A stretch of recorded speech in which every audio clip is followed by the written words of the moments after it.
like to have yours open. I sort of forgot to do that. I should do that. I never do that. I just trust the monitoring, and I don't know why I do that. It's such a dumb move. Mute that so our sound doesn't double bleed through. I partly do it just so I can also see your the camera for my stream. Yeah. Well, also, yeah, if you show anything, I can slide it out and I can see your camera for your stream. Yeah. I can see the better one. You want me to kick this off now, or you want to do it, or what's up? Well, how do you want to start? I mean, we normally let you go ahead and do it because you sort of have a routine going with it. I just wing it, and that just tells you I'm a very repetitive person, apparently. Anyways, so it works. I'm Matt. That's also Matt, and that works great because our name is the Wrestling Mats, where we pretty much talk all things wrestling. Mondays we pretty much focus on Raw, but we can touch back on SmackDown. And as we get into this weekend, we all realize that our lives are going to suck because there are several hours of wrestling this weekend. I mean, to get done. I mean, suck is strong, but there's a lot. There's a lot of wrestling. I mean, there's a lot of wrestling. Well, Saturday Night main event, I mean, that might suck because so far, once they've brought it back for this iteration, nothing happens ever. Nothing changes, no titles switch. It's just so much. It should be fun, but there's so much wrestling. It's a televised house show. No, house shows are fun. Okay, I enjoyed the house shows the best. All right, well, that's not the right thing for it. I don't know. It's just they have matches and they don't have any point to them. Right. Other than to be like, we had wrestling matches. Well, this week the point is to go up against AEW's pay-per-view. That's the point.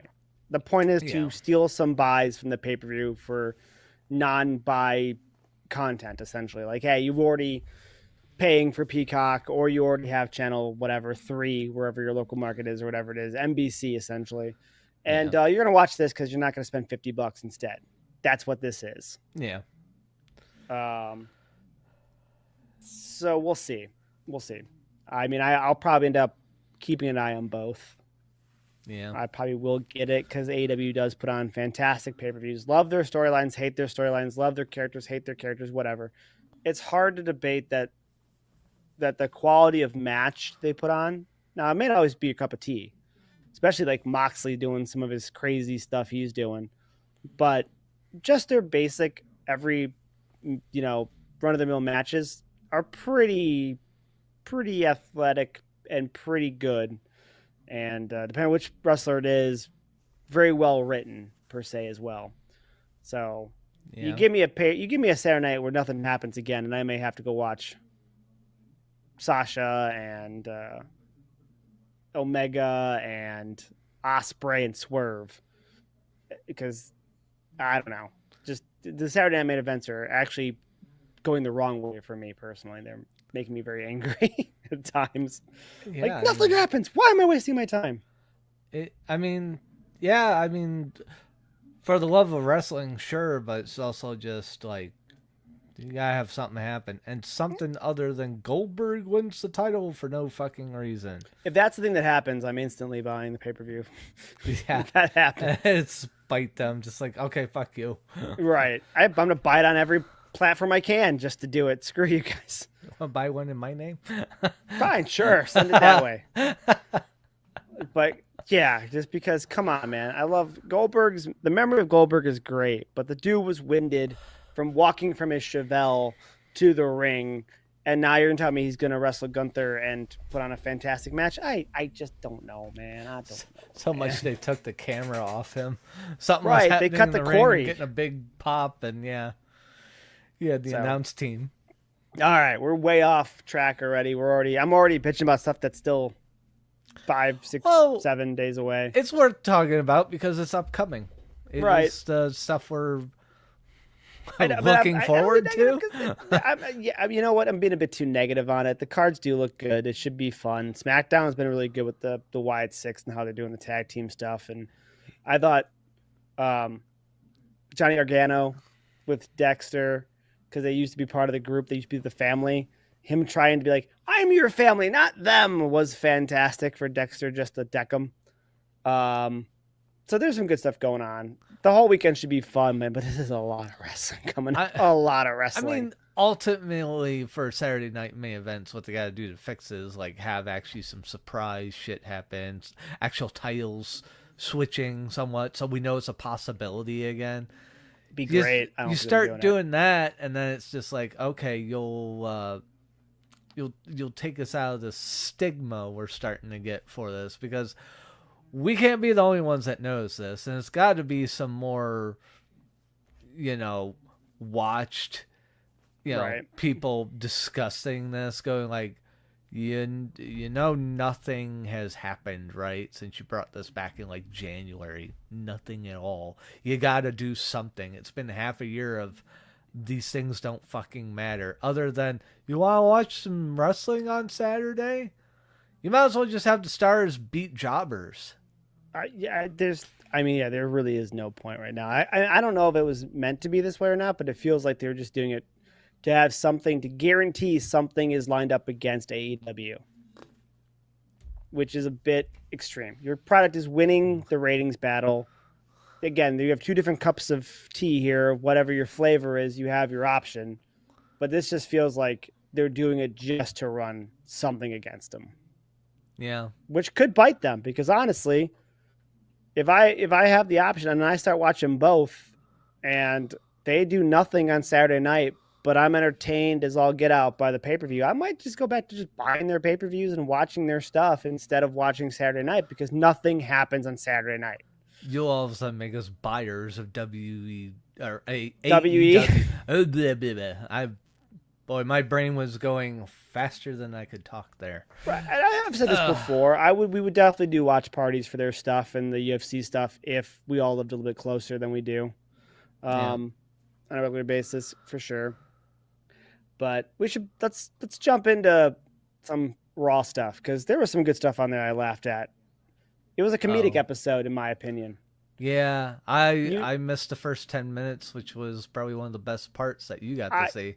Yeah, I enjoyed Braun taking the mic, shocking Paul Heyman and Seth to do his own promo. Had me concerned at first, but Braun did fine. But obviously, to help Braun out on what I think might have been one of his first lengthy promos, the banter behind him between Seth and Paul Heyman was fantastic.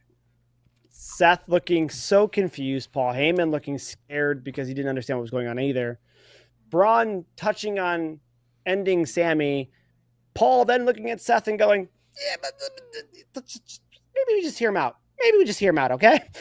All of this stuff is so pantomimed behind Braun that I just couldn't help but laugh. It was fantastic. So I really enjoyed that segment. That's pretty good. I gotta go back and see that part. Yeah, I think it's worth it. I think it's definitely worth it, in my opinion. This is the part I came into. Seth had the mic back at that point, and we weren't quite wrapping up, but it was like moments before the the OTC is missing in action. Soon Jay will be missing in action too after tonight. Yep. So. They were just calling their shots, and they pulled that off. Yeah. Kind of. A bit. I expected them to try to end Penta the way they did, and then LA Knight coming out at the end of Raw to make the save was a nice touch. But gotta imagine LA Knight's next on the list on Saturday. Yeah, unless he's able to keep dodging them. Yeah, you gotta imagine he's gonna have some backup too, like Penta or someone for his backup as well. Yeah, but that led into the next segment, which I know you did see, which, again, this is why I called tonight kind of a comedic episode, was Roxanne making the little funeral arrangement for Liv, Dom trying to figure out who brought the cake, and then AJ hiding behind a curtain going, she's not dead, she's injured. Remember when I hurt my shoulder? Finn's just going to say that so many times. Plus, it's a nice picture. It's a great picture. Yeah. Oh my goodness, such good stuff. Yeah, the possible jealousy buildup that they got just already preloaded for Liv's return is crazy. It's like everybody but her has a belt. You got the 2 tag belts. What is the other one? Is it the Intercontinental? Yep. Yeah. Well, we'll So it see if they just keep all those belts for that long. That because she could be out 6 months. So well. I think I could see a Royal Rumble return for her at this Oh point. wow. Yeah, you gotta look at where 6 months is. Remember, we're in the 7th month of the year here, buddy. Yeah, you're right. So Oh I know it's boy. scary to think about, but yeah, She'll be back after Cena's wrapped up. yeah. Wow.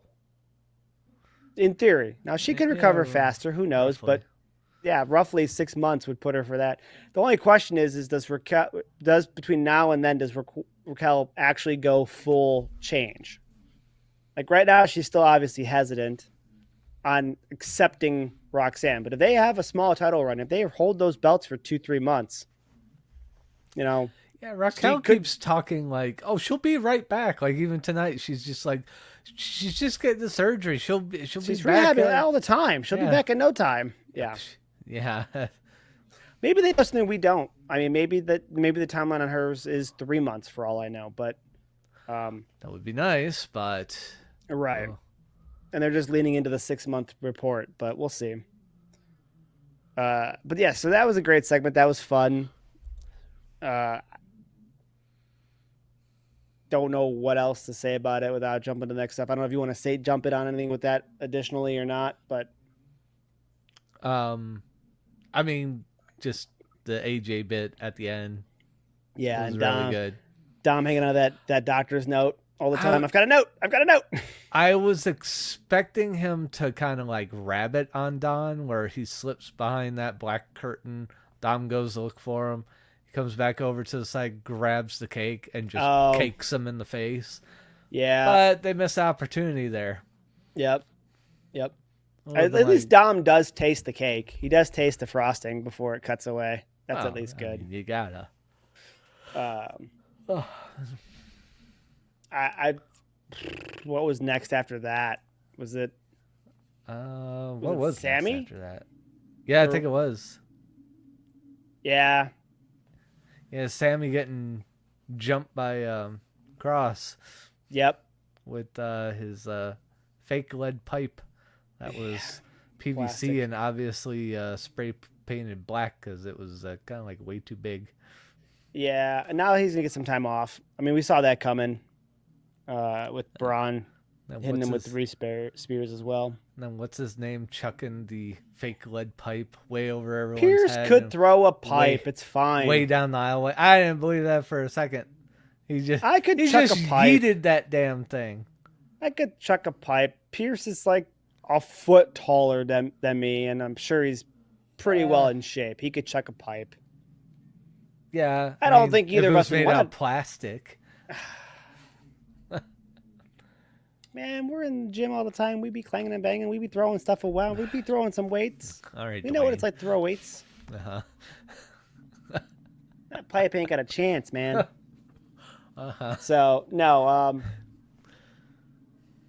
yeah, it's a fun segment, but it was just a prelude. Now the question does become what happens with Cross and Seth and his group, essentially, because even Braun brings it up later on. Yeah, like they're gonna think I couldn't do it myself. So, well, and then you also had a point while we were watching live, thinking like he'd almost be like the unspoken like fourth person of the group. My only thought was, because we talked about it briefly as we watched it, was that he can't really just join. I don't think that makes any sense for his character, for him just to be like, aha, I'm part of the group. But if it would be later revealed that he was working with Seth behind the scenes the entire time, and he's actually been part of the group because Seth and he have similar visions. Yeah, secret co-conspirator. Right, that would make more sense to me than Another him just joining visionary. the group at some point. Yeah. Is that how he's been talking to everyone backstage has been very visionary-esque. Right. So. But he got a huge pop during the commercial break. Near the end, he and Scarlett were the interviewees, Mhm. and that crowd loved him. They were chanting, "We want Cross, we want Cross." He acknowledges them one time by saying, "And you got me." And then at the end of it again, they're still chanting, "We want Cross," and then he makes out with Scarlett, and the crowd just goes nuts. So he's so over, so very, very over with that crowd. I And think I all got to crowds, look but at the top of a friggin' stadium in yeah, Atlanta. comes back to the rough. There's State Farm Arena. I don't care. I don't want to look at that. Yeah, Show me what they're seeing. right. So, but that I think this end result is Sammy gets some time off, and we maybe see him again soonest. I'd say it'd be about 3-4 weeks at SummerSlam, if I had to guess. Yeah. Not out till the Rumble. No, no, Jesus. they won't do that. I don't think. Ugh. What is it? What comes up after that? Because we're trying to keep these under an hour. We failed last week.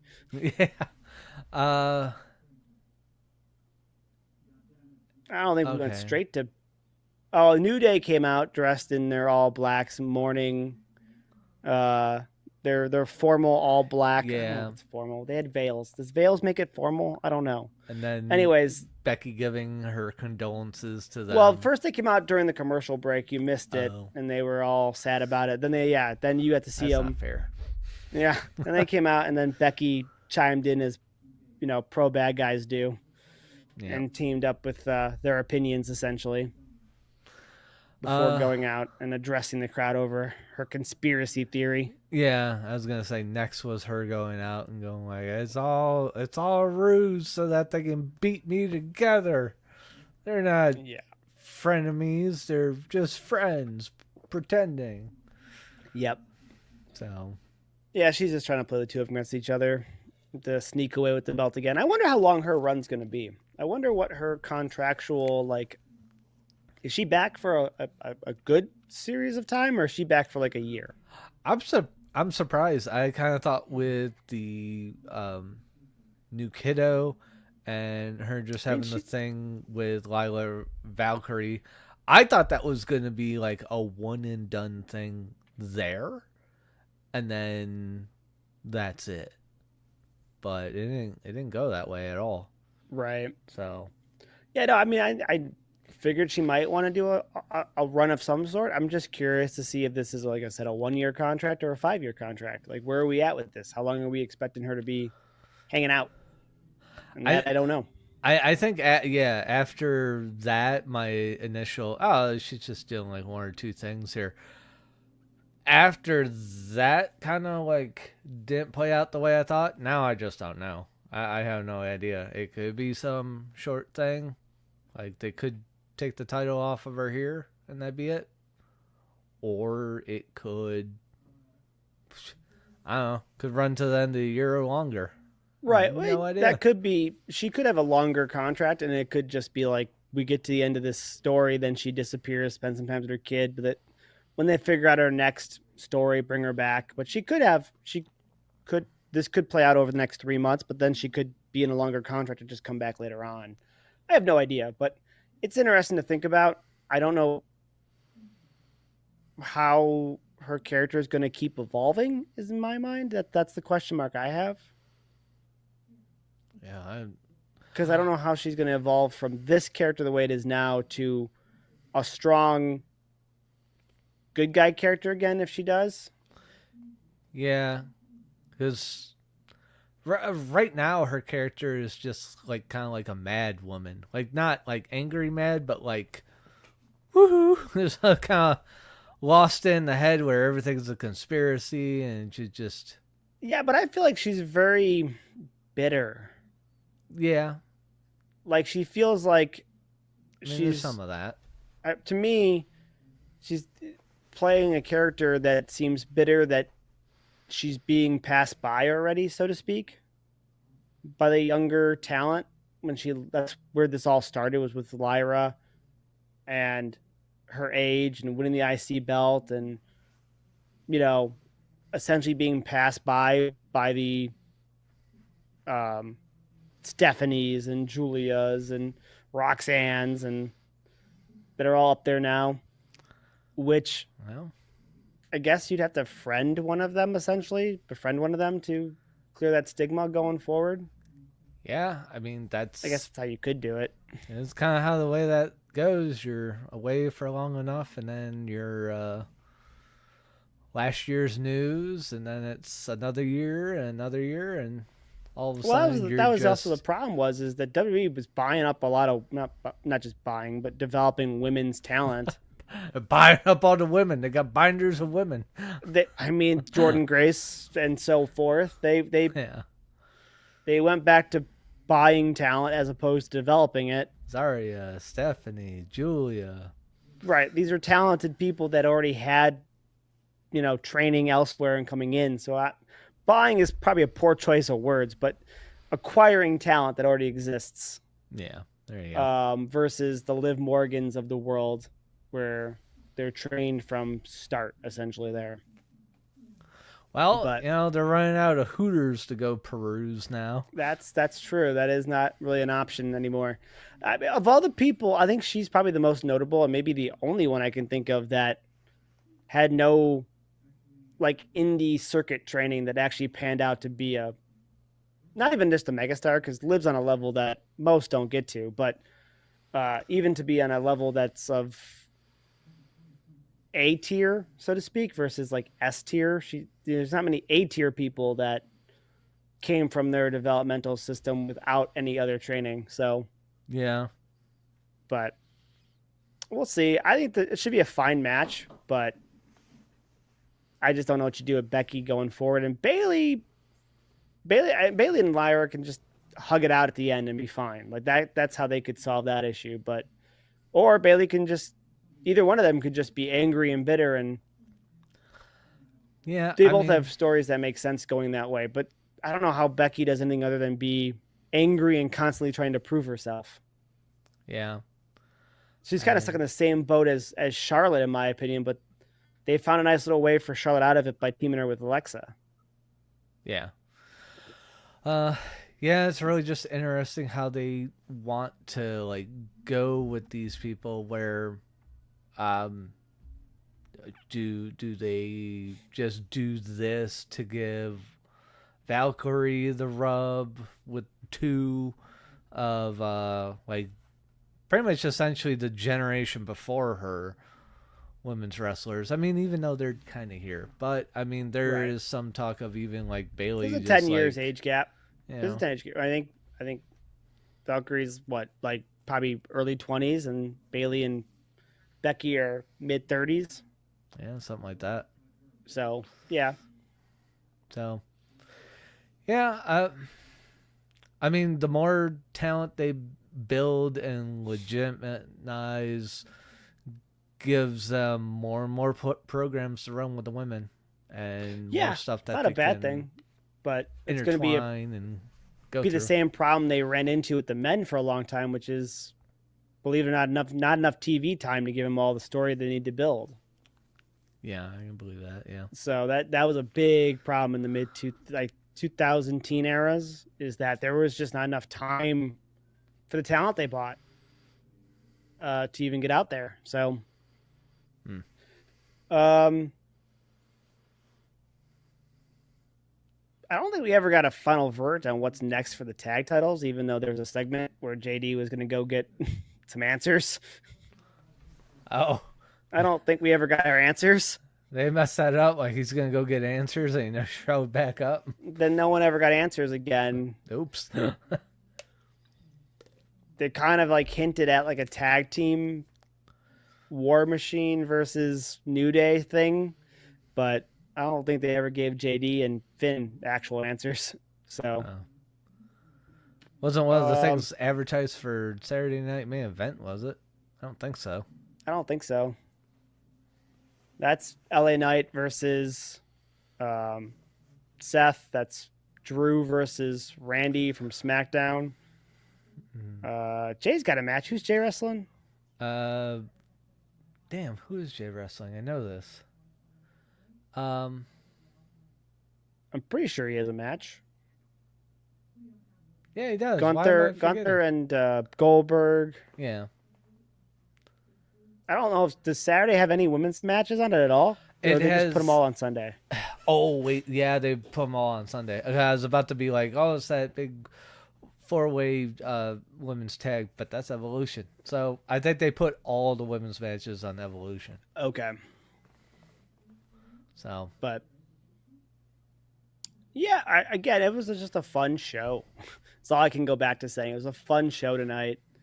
Then we had our Kaiser as our oh yeah, El Grande Americano. yeah, And that was just mostly just Corey and Michael bickering back and forth.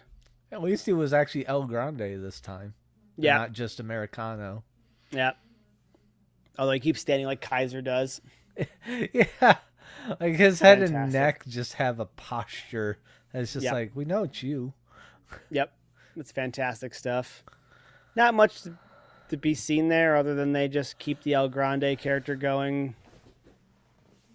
Which is good. That I could see if it stays this way. I swear at some point they gotta put R-Truth in that gimmick. That'd be fantastic. I'd be fine with that.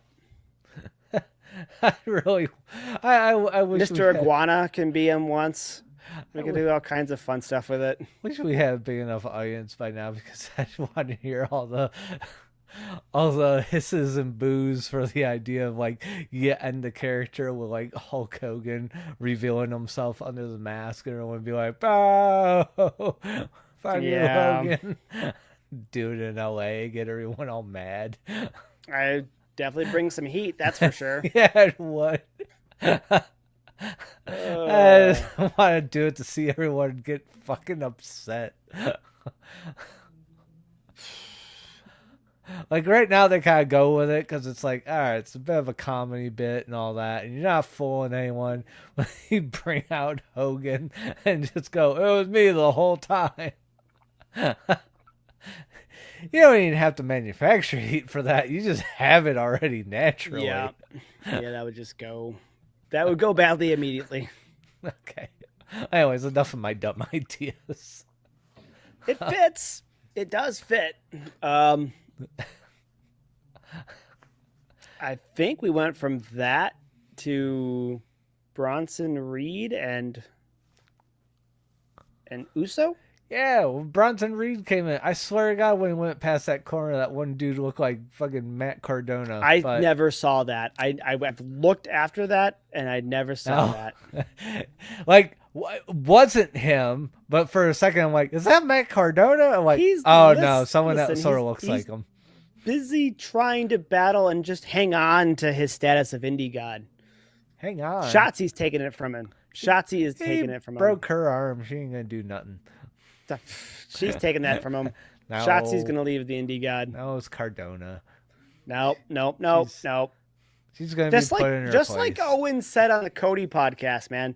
You can't sit here and call yourself the indie god and then be like, I don't know why they won't sign me on WWE. I don't know why they won't sign me. I'm with Kevin Owens. That was great. I'm with him so hard on that one. That was a great fucking burn. He had so many good burns on that. I need to watch that whole thing. I've only seen some of the clips. Fantastic. I've got his DVD somewhere too. He used to have the Kevin Steen show. He used to have like a Miz style show. I have the DVD for that. That's a good watch too. Okay, he's fantastic. Also shitting on Braun Breaker and his horrible tan. He's not for the wrestlers' he needs to be tan. arrested. And then Braun comes out tonight where everything was tan but his neck, like right here, was not tan. It's like, how'd you miss? Like, I mean, he might have been doing one of these as they got it done. He didn't look in the mirror and go like, oh wait, I gotta get here too. He doesn't tan that. You get sprayed, buddy. Yeah, you go step in a tent and they go. I know. And they missed the spot. The first thing I know, so I'm like, his neck's the wrong color. I wonder if it's that or if it's just it melted away. Or it might have been lighting. That could have been too. Once he got in the ring, I didn't notice it as much. I could still kind of see it, but when he was first coming out through his entrance, which was nice. They got that right finally, in my opinion. That side angle with the smoke and the way the lighting worked, he looked intimidating. They finally got something going for his entrance, in my Just see a opinion. beast in the mist, just like, who the fuck is that? Oh, Yep. Yep. the I think guy they that spears finally everyone out of their boots. got that down. I think they're in the right track with his entrance. But And he kind of whiffs on Seth when he's running around the outside. Sammy, yeah.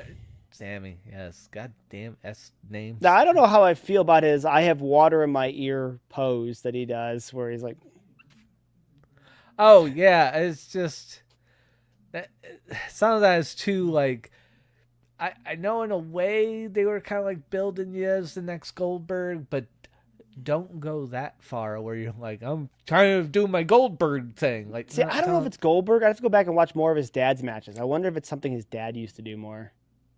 Rick, really? Yeah, I wonder, because Rick had the whole dog gimmick. He was the one that'd bark and crawl around. I wonder if Yeah. he had some type of spastic neck movement I don't remember. Well, It I wouldn't certainly surprise don't me. remember it. But because honestly, when we were that age, we were old enough to watch and see it. But the Steiner brothers I don't, at least not for me, don't hold as high of a memory in my brain because of how long Scott went after Oh. the fact as Big Papa Pump. So I mean, it did for me where like, when Scott just had his mullet, he was phenomenal looking back, but as yeah, that time as a kid, you weren't paying attention to him. You were paying attention to Rick because Rick was doing the fucking I'm a dog thing. right. Being fucking weird.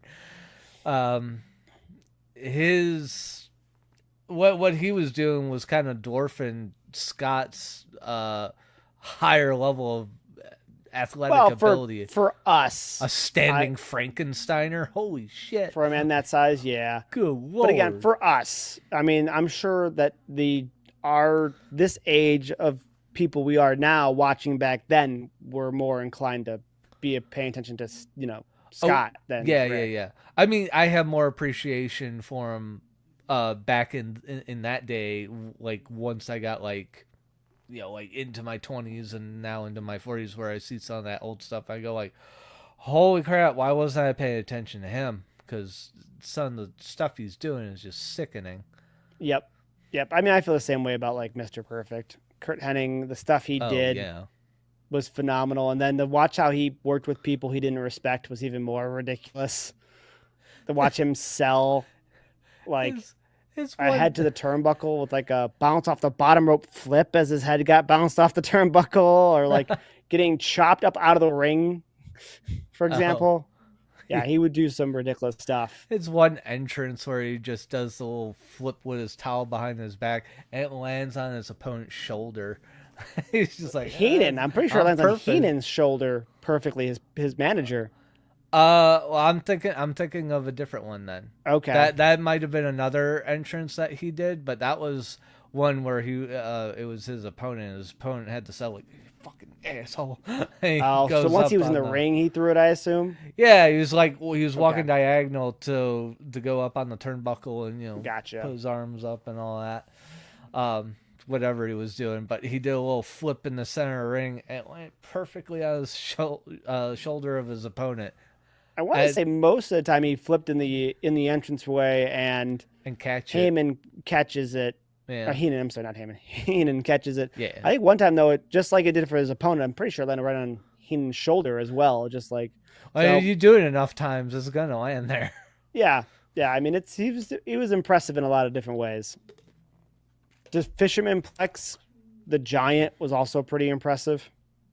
Oh yeah, that. Good lord. So, what the friggin' strength to do that? Yeah, we got off track again with some old timey wrestling stuff, but it's all good. Yeah, it happens. But so I don't know. So Jay does have a match. I don't remember who it's against, but I wonder if it's not Bronson Reed, is it? Maybe. Seems ridiculous. Although he did cheat to win tonight. He did yeet a chair at him to knock him down, but I wonder if Saturday night is where they finish the job there, so to speak, and take him out. Yeah. Because it does kind of feel like Seth's army is trying to clear a path.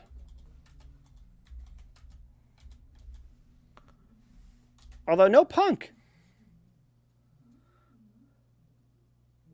No Punk tonight. Yeah. Yeah, there's no Punk tonight. That's for sure. That's weird. Come to think of it. They were chanting for Punk, and it didn't happen. Um, hmm. Yeah, I don't know. I'm not really having anything come up. All right, let's take one quick look here, real What was that? fast. Saturday Night main event. 12th? Yes.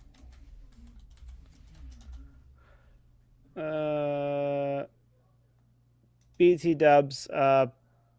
If you check Twitter, Karrion Kross's interviews on Twitter, WWE posted it.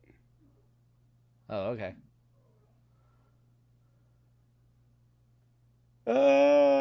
Quick rundown if they want to post anything from Saturday Night Main Event or not. Not here, they aren't. Okay, this should be the card. We should instead of just like talking it up, they just showed who is versus who. Oh, they sort of do here. Yeah, they should have some match graphics. Dominic and AJ are on the card for the Intercontinental Championship. I don't think he was cleared yet. It shows it on the card. It says like it's for this. Like, I wonder if that's happening. speculated that's going to happen because he hasn't made it known that that's going to happen.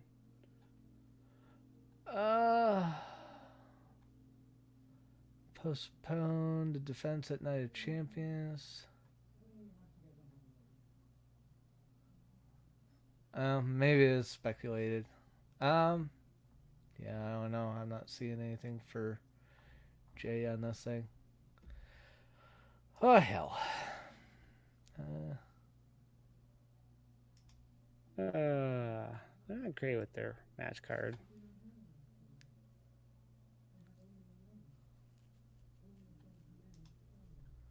Because even the Saturday Night Main Event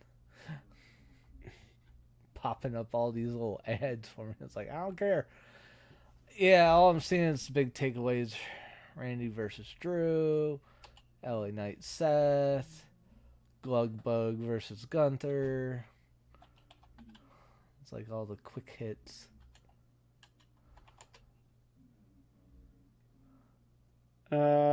Seth and LA Knight, Orton, Gunther and Goldberg.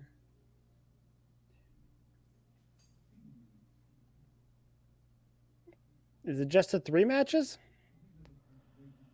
I mean, they usually have less matches, but I thought they had 4 typically. Yeah, I mean, those are the 3 definites, at least. I guess maybe one gets added Friday night.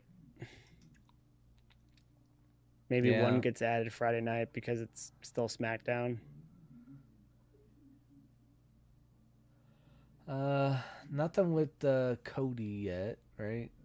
It doesn't look like I don't believe so. Happening. Because they're gonna save Cody because of winning Money in the Bank, or what was it? Not Money in the Bank.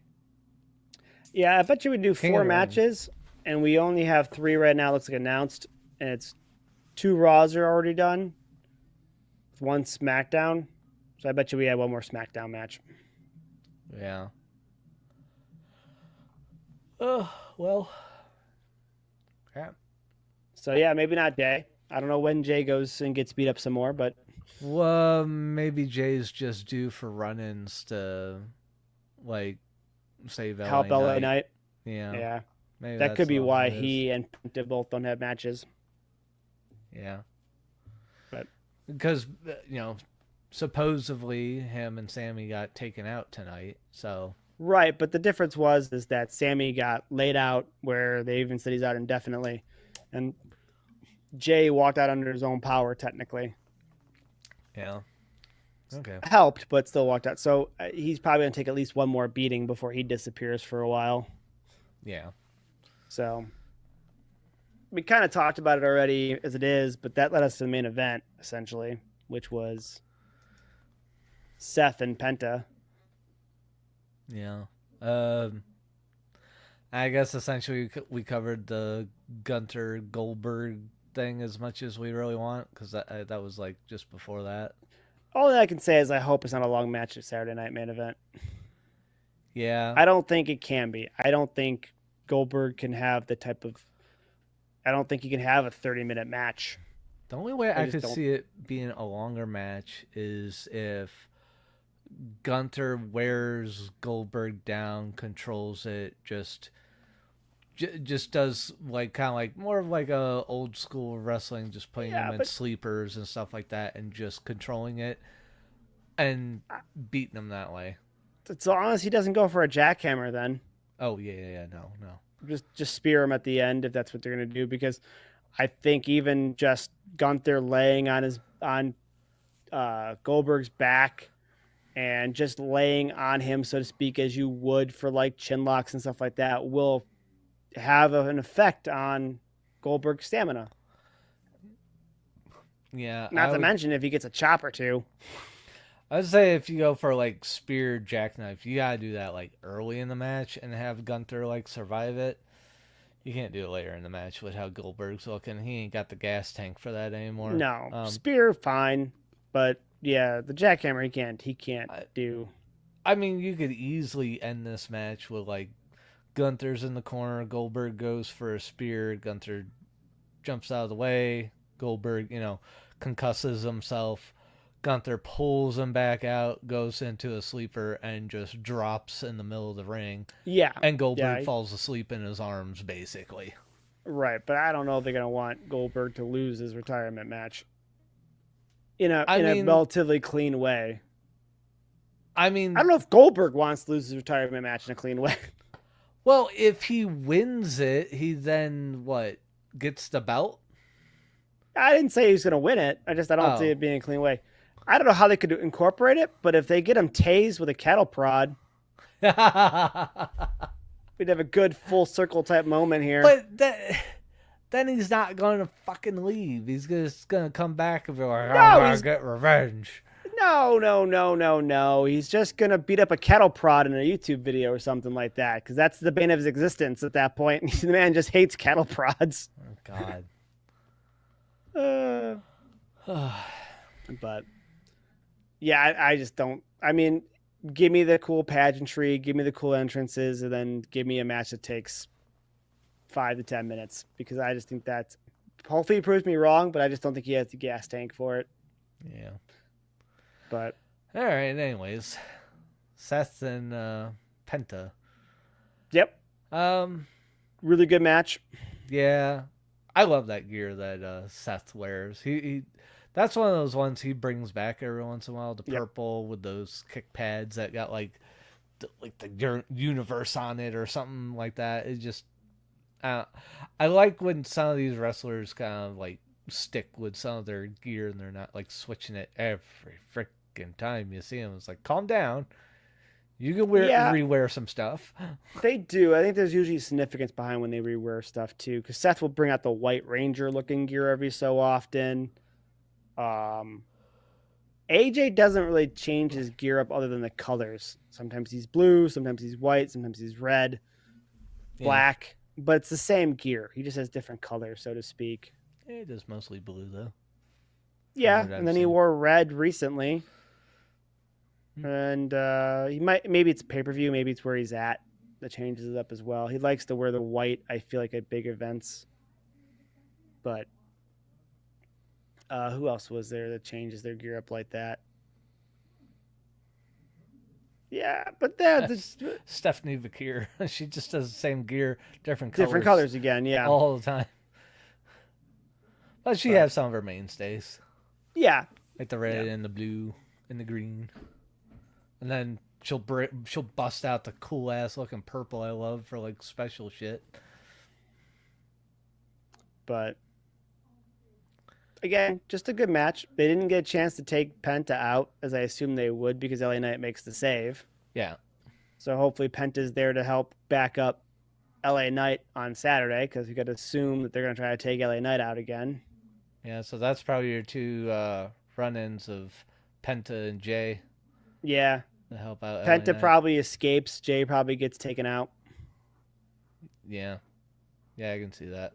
This way, Jay gets off TV for a couple weeks as well before SummerSlam. Yeah. But Ugh. overall, I enjoyed the show. I thought it was a better comedic show than anything else, which I'm fine with. I enjoy comedic shows. Yeah, I sometimes you don't think need you one of ever those. saw my favorite match ever, an indie match from like 2017. Okay. It was called Cold as Ice, is the name of the event. It was Grado, which is a performer from overseas, and Colt Cabana versus the indie team To Infinity and Beyond with Colin Delaney and Cheech.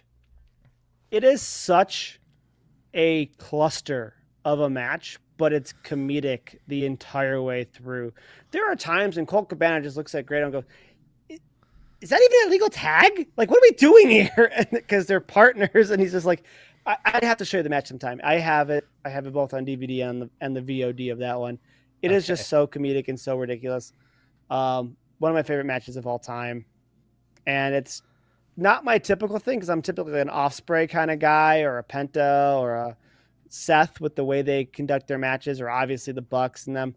But this just give me a good comedic match once in a while, and you won me over typically, Yeah. and that's what this was. So I mean, it's good to go this route before like something like a Saturday night main event PLE, because there's been plenty of times where, kind of recently, where they did some shows right before, especially the SmackDowns, where it's just like, okay, so it was a wrestling show. That's yeah, about it. yep, Like I'd definitely take like a bunch of comedy throughout the yeah. show than just like, well, it's just a wrestling show. I'd Not, argue that this card only had one planned, like really good wrestling match in it, and that was Penta versus Seth. Last week we had the tag match, for example. That was really good. Judgment Day and New Day oh yeah, yeah. put on a hell of a show. So sometimes you have matches where you know you're going to get 30 minutes, and they're going to be hell of a athletic contest. I think there's only one of those on the show tonight. I think they did a really good job of going, well, if we're going to do that, we can push the story with the ladies, but let's have some fun with the men. And that's where the AJ thing came from. That's where Seth and Paul Heyman came from with Braun Breaker doing his thing. I feel like they did a nice job of that. So Yeah, overall, I was a fan of tonight's show. Not a whole lot happened besides the Sammy getting some time off, but yeah, I was kind of hoping for a little bit better match with Kairi Sane and Roxanne Perez. I had no problem with the match. There was one miscue with them, with I think sort of like a Hun Karada, where Roxanne was a little late, but Michael Cole just went like, "Oh well, yeah, got that. We just didn't get all of it." And you see Roxanne just do a frontal flip to be like, "Oh, oh shit, I lost her legs. I gotta go with this." I didn't see that. I must have been getting the time to drink at the time or whatever. Yeah. So I got up during part of that match. I mean, if that was the only miscue for the whole night, I mean, it's a pretty good show. I mean, you can't be fucking perfect. Right. How and can you be? I also stand by, like, if this wasn't a scripted event, you know how hard it would be to throw perfect Hurricanranas every time in a real fight? Oh, yeah. So, like, I'm okay with the misses here or there because that's what happens in real life. I've watched plenty of mixed martial arts fights where people go for a flying armbar and just don't catch an arm, and then they look really dumb. Or they catch an arm but not well enough, and then they're just hanging off a guy, and the guy's like, get off of me. Like, or I'm going to slam you, and then they have to like let go and try to roll out, and like, so that kind of stuff. I mean, from the immersion standpoint, do you lose a little bit? Yeah, you do. But I mean, at the same time, for me, my personal thought is if this is a real athletic competition, you're never going to catch every one of those things. It's never going to be perfect. So, but I didn't see this one. Like I said, I must have been getting something to drink at the time. So I mean, it takes me out for the moment, and then I just try to look past it and wait for the rest of what's happening in the match, and then I go back there because, yeah, we touch on this every once in a while. Just hate the whole culture, calling everything a botch. It's like, right, fuck off with that. Like Right. you You you never know. Like I said, you there's can't been make times everything when perfect. I would talk to somebody and they would have done a move and they were told in the back it looked awful. And I'm like, I thought it looked fine. And then I show it to them in slow mo or something like that on my phone. And they're like, that went way better than I thought it was going to look. But sometimes, especially in the indie scene versus backstage, and I guess I'm assuming the real thing is you might get some, I don't want to say bad opinions, but you might get some differing opinions. And then you start watching wrestlers change their stuff. And then you're like, what are you trying to do with the move? Like by the end of it, like they've been told what they were trying to do looks bad, so they changed the move, and by 3 shows later, they're doing a move that looks sloppy because they're told what they were doing the first time was bad. And then they're Yeah. like, "Oh, they botched it." Well, no, they didn't botch it. They've been trying to alter the move because they've been told it looks bad in the back, and now they're with something that does look a little bit weird and botchy, but they're trying for it. That's always Yeah. the thing is you have to understand you don't know what the intent was. You can Some think you know what the intent was, but you don't honestly know all the time what the intent of how that move or that interaction was supposed to be. Sometimes the intent is for it to look exactly how you saw it. It's not a botch. That was planned to go a Right. certain way, and you're over here like, oh, they botched that, being a total smart Now mark, there and it's are just no. times when one character doesn't assist with a suplex, for example, and it looks goofy. Oh You yeah, know, someone goes for a suplex or a fisherman or something like that, and the person being fisherman is dead weight, or they jump with it too soon, and it looks really weird. And or that, again, it's or not good that that happens, but again, in a real fight, things don't look good all the time. So I or don't even you care. or you pile drive Stone Cold and paralyze him and possibly lose his career just as he's getting going. That I might call botch. That that's That actually a might be botch. bad. That Sometimes yeah. they're not all botches, but some are. Yeah. Just stop trying to look for everything to be one. Right. My only takeaway from that kind of stuff is that I don't look for perfection because a real fight's not perfection. So why should I almost would prefer there to be things that don't go right in this. Now, botches to me could be again the calling a 3 count when someone's arm is clearly up just because it's when it's supposed to finish. That kind of stuff bugs me. I almost would Yeah. prefer like Jessica did where she checks the shoulder and in the process swats a foot out of the way so the shoulder goes down like a couple of weeks ago when Jade had the pin, but she couldn't count the 3 because the shoulder was up. So she slickly like, oh yeah, no, the shoulder was up. Puh, get this foot out of the way, Jade. Oh look, the shoulder's down now. 1, 2, 3. Because yeah, Or the times when they dive through the ropes and the toe of their boots catches the rope so they don't quite get the distance to kind of get the brakes pulled on them. yeah. They'll See, be that's like, another one where I wouldn't call it a botch, but what I yeah, don't like from it is that your responsibility as the other performer in the ring is always to try to take care of each other. So first and foremost, do your best to go catch the other performer. 100%. You got to take care of each other in that ring. You don't want any other problems. But once the other person's okay, and if their toes hit the rope and they didn't make contact with you, or you caught them clearly and didn't let them die, but you're both standing still, yeah, don't then just fall over. yeah, Don't yeah. just topple over. Don't just, don't catch them and then act like it worked. Catch them, make sure they're safe, and then pivot to a sidewalk slam. Haha. Like your move didn't work because clearly it didn't work. That's like But don't, maybe Roxanne Perez's, oh, I don't have your legs anymore. Shouldn't have like maybe just did a frontal flip. She should have maybe just like maybe fell down on her hands and be like, oh, I caught myself there, and just go with how it didn't go right and correct. adjust. Right. Now, if you can find a slick way to get out of it, fantastic. But end result is don't, I hate, and I'm sure they're taught at different schools, different ways, but I hate them forcing it. I think Yeah. Kidman at one seminar, someone was telling me, I think I've mentioned this before, you know, you don't move yourself to the corner. Don't slide yourself all the way across the ring for them to hit their aerial maneuver. Let them stomp you once or twice and drag you there. You know what I mean? Yeah. Don't don't position yourself so they can do the move because it takes it out of it. That's a problem. Yeah, Um, and we see it all the time. We just saw it on SmackDown. mm-hmm. Andrade kind of repositioning himself for Axiom, and it's like Right. You want to be safe, we're but we're seeing you do it. right, you got to let the other person put you where you need to be. Otherwise, it looks really bad. Yeah, And the same idea with when things don't go right in the ring. Like, don't just do it to do it because that's what the script says. Get back to where you need to be, but do it in a convincing manner. Don't just we're supposed to turn a corona here, and so I'm going to roll for no reason. Or like all those goofy clips where people just fall down in the 80s because they were supposed to fall down, yeah. but there was clearly nothing to knock them down. like, it's mind-boggling to me that kind of stuff happens in this day and age. But I think there's a bad one of Randy taking a hit that's like 5 feet away from him. He yeah, just flops exactly. Back. Like, oh, come on, man.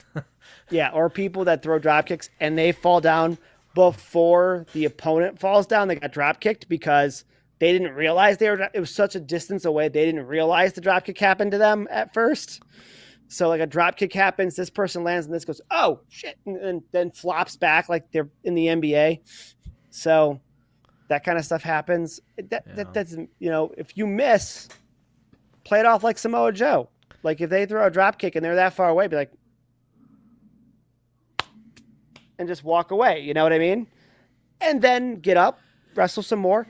Then he can hit the drop kick and we can go back to where we were supposed to be. Reset also, in a realistic way. You can also throw some comedy in there too and walk up and go like, hey, I think you missed me. Yeah, exactly. That's more of a house show maneuver you'd see or an indie scene, which is great. Sure. But yeah, you could do that. If your character will allow for it, go for it. Yeah. Owens' character always allowed for stuff like that. So Owens can do that kind of stuff. But, someone like a Randy Orton now later in his career can. Back when he was a legend killer, I don't think it fit his character very much to do that kind of stuff. Or a Roman, back when he wasn't talking a whole bunch and he was just showing up and pointing all the time, like he was Babe Ruth, then probably doesn't fit his character. Yeah. So, but we're closing on that hour mark here. Yeah, I was gonna kind of stop you after your end of that spiel and be like, yeah, it's probably about time. Right. Just want to point this out. So, we're still about 2 weeks away from our indie show. It's going to have Black and Priscilla Kelly. And so haven't decided 100% on what I'm going to have Alana Black sign just yet, formerly Cora Jade. But I think this is what I'm going to have PK sign, since she wears something similar to this to the ring as her hat all the time. You going to wear that to the show? I don't know if I'm going to wear this to the show. No. Jeez. If I'd like to see you pull that off. If I need a lot more leather. And maybe start making a vest. Exactly. Yeah. Get back on my vest career plans. Mr. Calling. Miley or Denise might pull that off. But I cannot pull that off. But yeah, I thought that'd be a cool thing because PK signed one of my original belts back in like 2019 or 2018, whenever we were in New Jersey. So I don't have a belt for her to sign at this point. So I wanted something fun and different. I think that hat nails it because it's very close to what she wears to the ring already. So I was excited that it showed up. I should get the name of the person on Amazon who makes these because honestly, outside of not being a pleather material, overall, I think it's really close to something that she would wear, especially with the goggles. Well, when you load up the recording for YouTube, pull that up and put it in the description below or something. I probably should because it is a shout out. It seems like a decent quality, and I would never know where else to get one of those. It shocked me with it when you showed it on camera. I'm like, holy shit, that's fucking awesome. I'm pretty happy with that. So hopefully she signs that with like an orange or red. Yeah. All right, marker that can go on. We're trying to get under an hour here. Yep. Well, no, we wanted to throw that in there, so okay. That's all. Fine, but fine. We got 8 seconds. We will talk